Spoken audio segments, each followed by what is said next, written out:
What's going on, guys? My name is Micah, and this is going to be the third video in the Java programming series. In this video, we're going to actually create a project, so we're actually going to get started programming. So to start, go up to File here, go to New, and then click on Java Project. And if this Java project doesn't show up, just click on Project.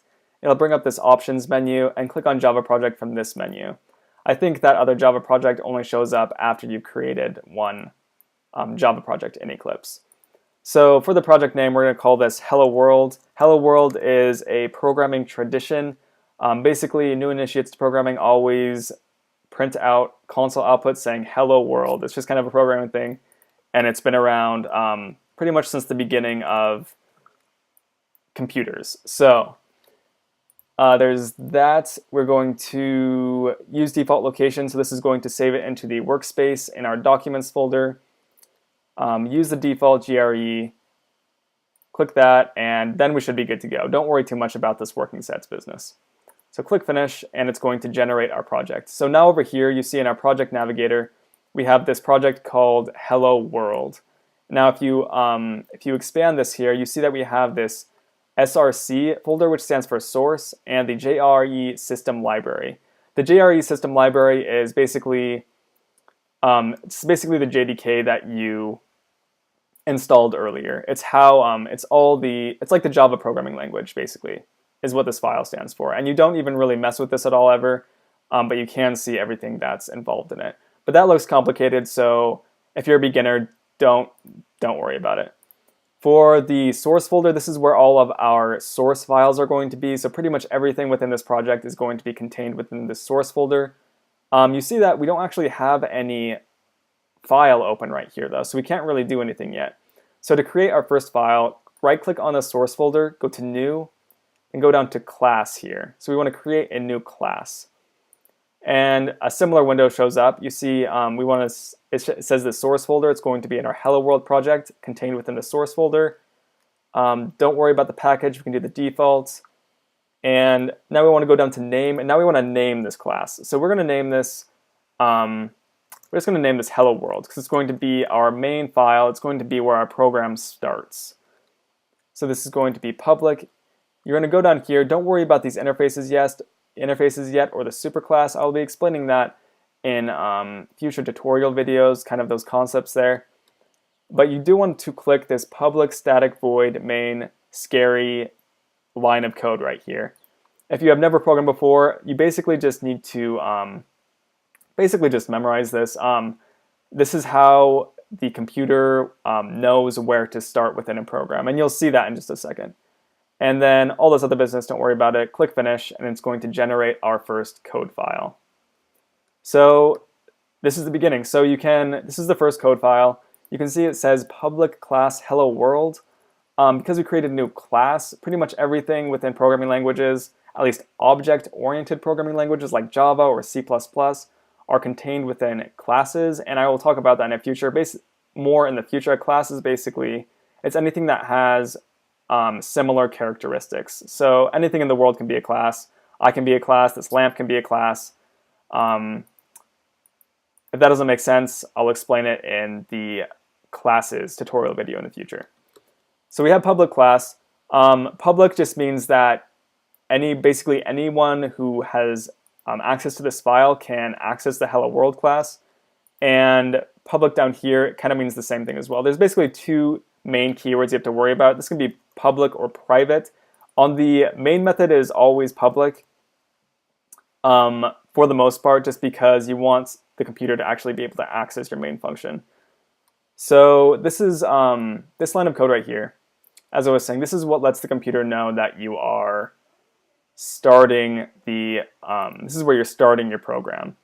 So I'll go over exactly kind of like some of the specifics on these keywords here. It probably won't make a lot of sense, so don't worry too much about it, because as we move on to this tutorial series, you'll start understanding it more and more. One thing I want to cover really fast are comments. So you see this // here. This to-do auto-generated method stub, this is not actually code.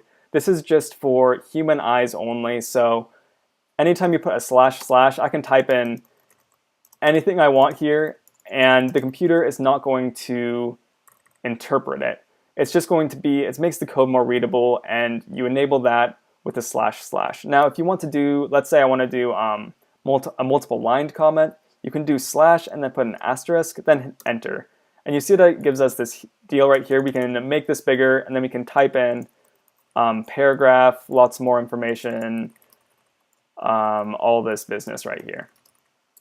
So these are the two main ways of actually doing comments, and comments are a really good habit I'm getting into.